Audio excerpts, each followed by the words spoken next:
Guys, hari ini kita akan bagi duit minyak kepada abang untuk expander di belakang saya.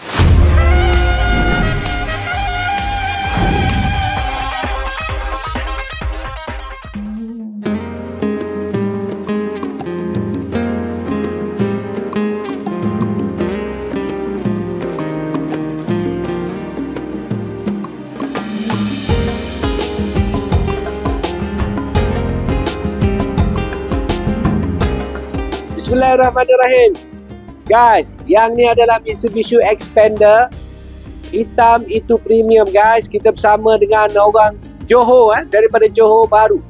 Dan hitam itu adalah premium. Lalah anak dia pakai warna hitam. Assalamualaikum. Waalaikumsalam. Nama-nama dulu. Zakaria bin Syekman. Zakaria. Saya panggil Abang Zek pun Abang Zek. Abang Zek guys. Asalnya Kelantan. Tapi bertugas sebagai cikgu, dia pergi Sarawak sebelum ni. Betul. Berapa lama di Sarawak? 3 tahun je. 3 tahun di Sarawak. Sekejap je. Sekejap. Lepas tu PJJ dengan kekasih hati. Isteri. Kau Kelantan juga? Betul. Isa nama kau apa dia? Nur Azrina binti Cik Razali. So kita panggil Kak Lina ni. Boleh. Kak Lina pom-pom. Anak dah 3. Alhamdulillah 3 orang. Yang ni baru sambut birthday. Betul. Isa nama apa yang ni? Nabiha Zahira. Nabiha Zahira. Yang ni Zara. Betul. Zara. Yang ni nama apa ni? Ahmad Aish Zafran. Anak Zafran. Lawa ni. Perfume Zafran. Guys, hari ini kita akan bagi duit minyak kepada abang untuk expander di belakang saya. Sebelum tu, kenapa expander bang? Sebab kereta family lah. Kereta family lah. Itu salah satu. Sebelum ni pakai kancil. Lepas tu pakai kereta apa? Upgrade sikit. Lepas tu lepas kancil kereta apa? Honda Civic lah. So terus kepada 7 seater. Kereta family. Guys, kita tengok dulu minyak percuma untuk mereka nak balik Kelantan. Demo, tak kena bagai demo. Daripada langit turun ke bumi. Ada. Minggu yang pertama kita bagi kepada abang kita dulu. Nama lagi sekali bang, nama apa? Zakaria bin Syekman. Zakaria, Abang Zek. Minggu yang kedua isi duit minyak kereta dengan duit aku. Minggu yang ketiga kita bagi pada mama dulu. Isi minyak kereta mama. Dan ini adalah minggu yang keempat. Zafran terbengah-bengah. Nak duit ni, nak duit raya ni. Duit raya dah kat sini. Zafran, kau kena sikit. Kena nak duit cepat.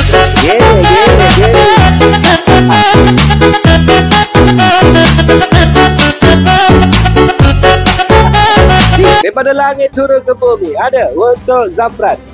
Ada, jangan risau, duit raya Aidil Adha. Ini untuk Zara. Dan yang ni untuk bedil dia. Tiba-tiba bedil budak hari ni kita bagilah kat dia. Belikit. Pasal dia bedil kita bagi 2. Bedil kita bagi 2. Dan semalam nak ambil kereta. Betul. Macam mana perasaan anak-anak? Anak-anak dah tahu ke? Anak-anak dah tahu sebenarnya sebab 20 hari tu tak jadi mari. So tak boleh tidur lah anak-anak semalam. Dia excited sebab satu sebab nak pergi PWTC. Pesta buku. Betul. Pesta buku kan. Tak boleh tidur, terus pakai baju hitam. Dah tahu kertanya baju hitam. Jom kita tengok semalam.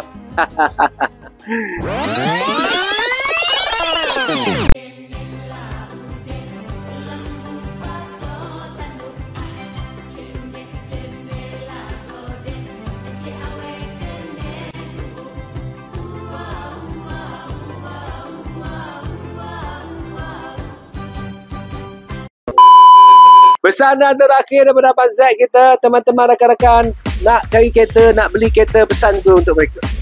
Belilah dengan Cik Denny, senang lah urusan senang melalui WhatsApp pun settle. Alhamdulillah. So Cik Den kan? Cik Den kadar.